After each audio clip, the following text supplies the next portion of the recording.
on MCTV this week. See how the Monmouth College community came together for the Sanctuary Campus movement and learn about the Like a Girl event. This week starts now.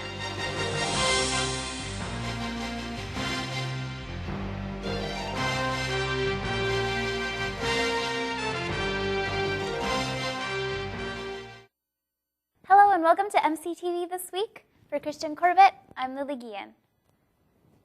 College campuses across the nation have joined the #Sanctuary Campus movement to protect their undocumented students. On Wednesday, November 16th, many students and staff got together in front of Wallace Hall and rallied to make Monmouth College a sanctuary school.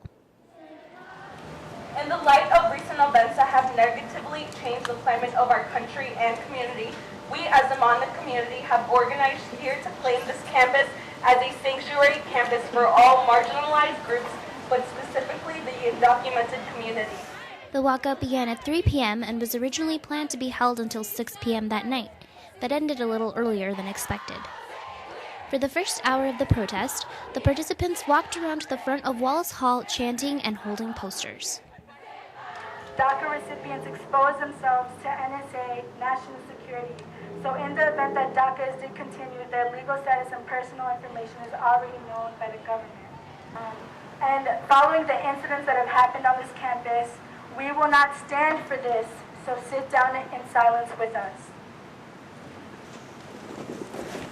During the second hour, the protesters were invited to sit in silence for 30 minutes.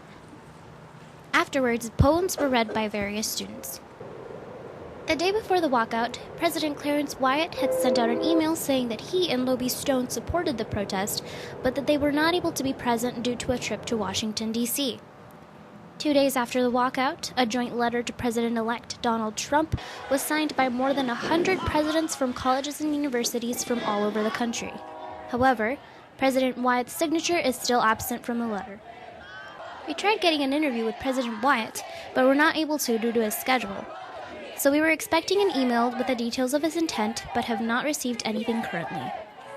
The proposal to make Monmouth College a sanctuary school has been written and is currently being reviewed.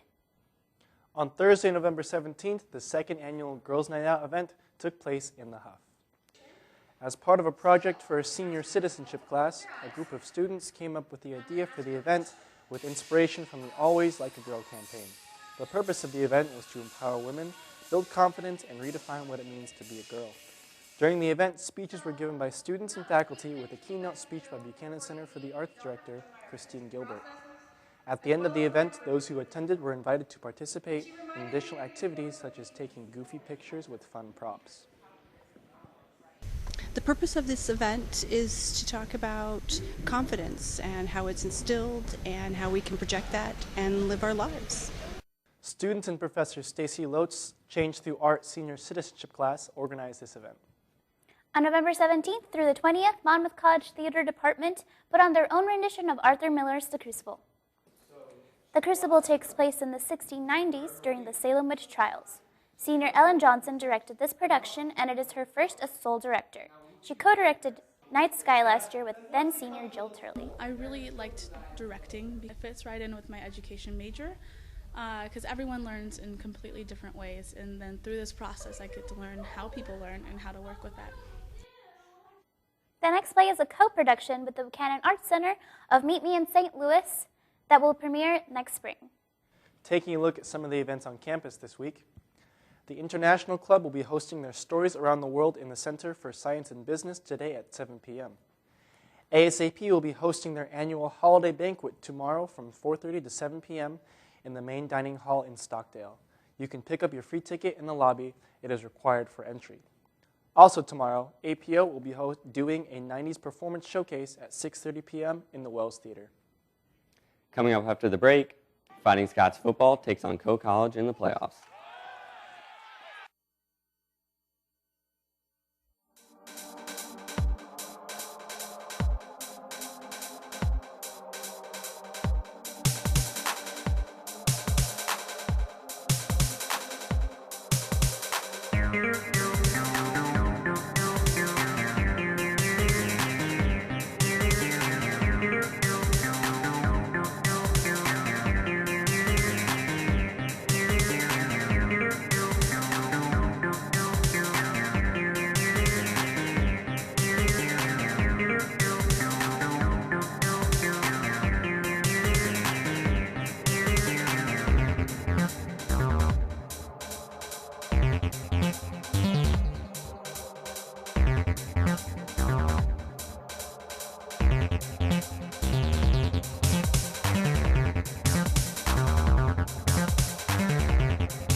The Division III football playoffs began for the Scots as they took on Coe College.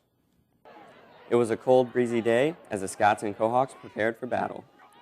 Monmouth's offense got off to a rough start as Tanner Matlick would fumble the ball on this snap that would be recovered by Coe.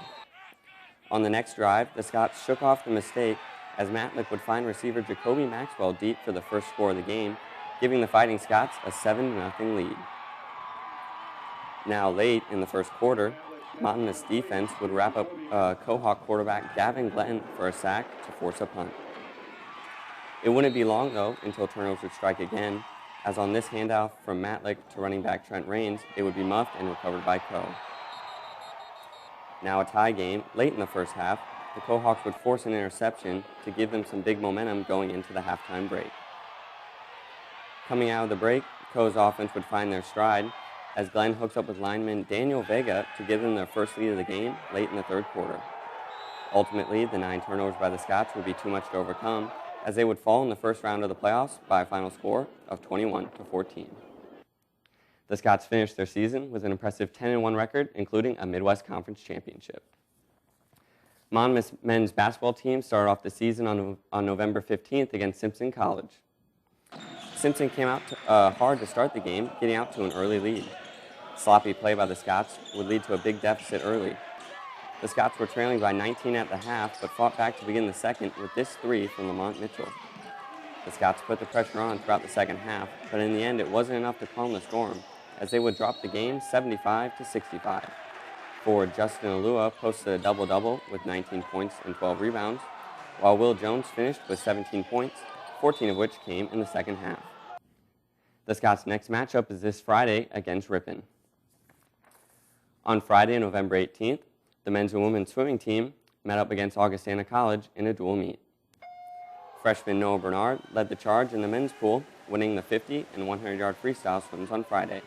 He swam a 22.22 in the 50 and a 48.74 in the 100. He followed with lifetime bests on Saturday with a win in the 100 free and runner-up finish in the 50. A day after hosting Augustana for a dual meet, the Scots won 2 events and turned in 3 personal best performances at the 7-team Illinois Wesleyan Invitational. The Scots are off to Grinnell, Iowa for the Pioneer Classic. That's it for sports. Here's the rest of the scores from the week.